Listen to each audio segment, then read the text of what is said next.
Olá a todos e bem-vindos de volta ao Portuguese with Leo. Hoje trago-vos mais um vídeo que foi votado pelos meus patrons e que acho que pode ser útil não só para aqueles de vocês que estão a aprender português, mas também para os falantes nativos de português que veem os meus vídeos. Que livros e autores portugueses é que eu recomendo? Antes de começar, o mundo lusófono é muito rico em literatura e, como devem calcular, existem muitos excelentes escritores de língua portuguesa noutros países, como Mia Couto, de Moçambique, ou Jorge Amado, ou Paulo Coelho, do Brasil. No entanto, hoje vou focar-me em escritores portugueses e vou apresentá-los por ordem de dificuldade, ou seja, do mais fácil de ler para o mais difícil de ler. Vou também deixar de parte livros de poesia e limitar-me aos autores que escrevem em prosa, ou seja, que escrevem textos não poéticos. Talvez no futuro faça um episódio só sobre poetas.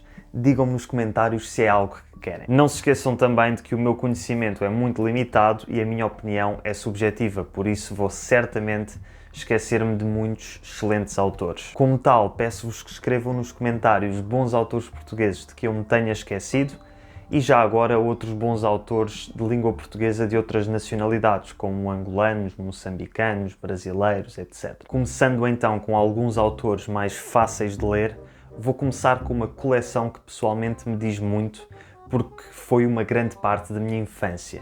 A coleção Uma Aventura. Uma Aventura é basicamente a versão portuguesa dos 5 de Enid Blyton. É uma série de livros para crianças e jovens que segue 5 adolescentes que se metem em aventuras por todo Portugal, como é o caso de uma aventura no Palácio da Pena, em Abramonte ou na Serra da Estrela, e até no estrangeiro, como é o caso dos livros Uma Aventura em França e em Macau. Os livros são curtos, escritos num português simples e com muito diálogo, e não perdem muito tempo a chegar à ação. As autoras desta coleção são a Ana Maria Magalhães e a Isabela Alçada, que lançaram o primeiro livro, Uma Aventura na Cidade, em 1982 e continuam até aos dias de hoje, contando já com 63 livros publicados e o 64º a caminho em 2022. De seguida, continuando com livros relativamente curtos e fáceis de ler, temos o Afonso Cruz. Este autor já escreve livros para um público-alvo um pouco mais velho do que os livros de Uma Aventura,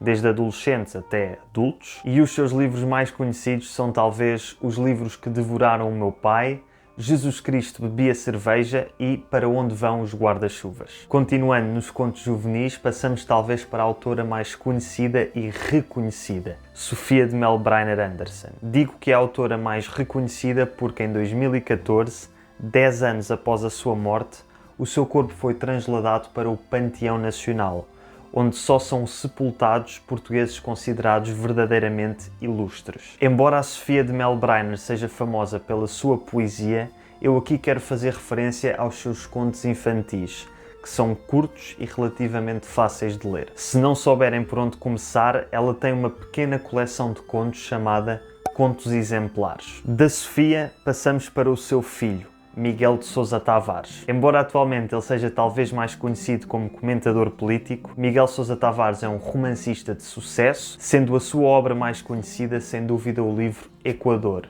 um romance que fala sobre a colónia portuguesa de São Tomé e Príncipe nos últimos anos da monarquia portuguesa, no início do século XX. Outro dos seus melhores livros é também O Rio das Flores. Continuando ainda nos romances, passamos agora para José Rodrigues dos Santos. Durante muitas décadas, os portugueses conheciam José Rodrigues dos Santos apenas como jornalista e apresentador do telejornal da RTP, que concluía todas as emissões com o seu famoso piscar de olhos. Mas em 2005 ele lançou o seu primeiro romance, o Códex 632, um thriller que segue o personagem Tomás Noronha e que explora o enigma histórico da nacionalidade de Cristóvão Colombo. Será que Colombo era português? Este livro rapidamente fez dele um dos autores portugueses mais lidos e mais apreciados e no ano seguinte lançou o seu segundo romance, A Fórmula de Deus, com o mesmo protagonista e que também foi um sucesso.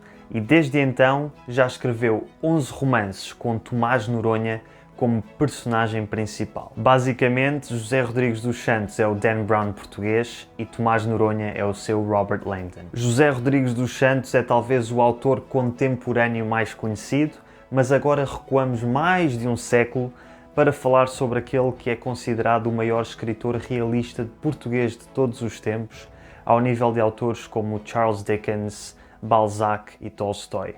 Estou a falar de Eça de Queiroz. Essa é aquele nome que todos os portugueses conhecem desde os 14 anos, quando na escola temos de ler a sua obra-prima, o romance Os Maias. Embora seja um autor um pouco mais difícil de ler e que usa vocabulário antigo, Eça viveu durante a segunda metade do século XIX, a verdade é que quando começamos a ler um livro de Eça, é difícil largá-lo até chegar ao final. Os seus livros focam-se muito na sociedade portuguesa burguesa da sua época e abordam temas simples e do cotidiano, sempre com ironia, humor e bastante crítica social. As suas obras mais conhecidas são talvez Os Maias, O Crime do Padre Amaro e O Primo Basílio. Finalmente, para acabar, temos o único autor português e de língua portuguesa a ter ganho um Prémio Nobel da Literatura, José Saramago. Eu disse-vos que ia apresentar os escritores do mais fácil de ler para o mais difícil de ler, e o principal motivo pelo qual José Saramago é talvez o autor português mais difícil de ler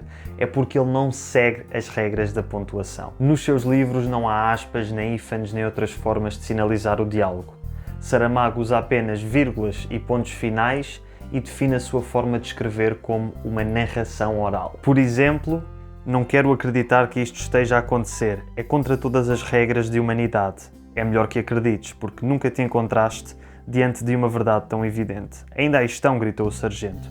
Vou contar até 3. Basicamente, Saramago é a personificação da famosa citação de Pablo Picasso: aprenda as regras como um profissional para as poderes quebrar como um artista. O livro mais conhecido de Saramago é sem dúvida o Ensaio sobre a Cegueira, que até foi adaptado para filme em 2008, com atores de renome como Julianne Moore e Mark Ruffalo. Saramago escreveu muitos e muito bons livros e é difícil dar-vos só alguns nomes, mas alguns dos mais conhecidos são talvez O Ano da Morte de Ricardo Reis, O Evangelho segundo Jesus Cristo, História do Cerco de Lisboa e O Homem Duplicado. E com esta concluímos. Dei-vos aqui muitos livros para ler e há muitos autores mais que eu não referi. Caso não saibam onde encontrar estes livros, sugiro que pesquisem na wook.pt ou nos sites ou lojas físicas da Livraria Bertrand e da FNAC. Para acabar, quero agradecer às mais de 100 pessoas que me apoiam no Patreon e que ajudaram a escolher o tema deste episódio, e como sempre convido os restantes de vocês a apoiarem este projeto no Patreon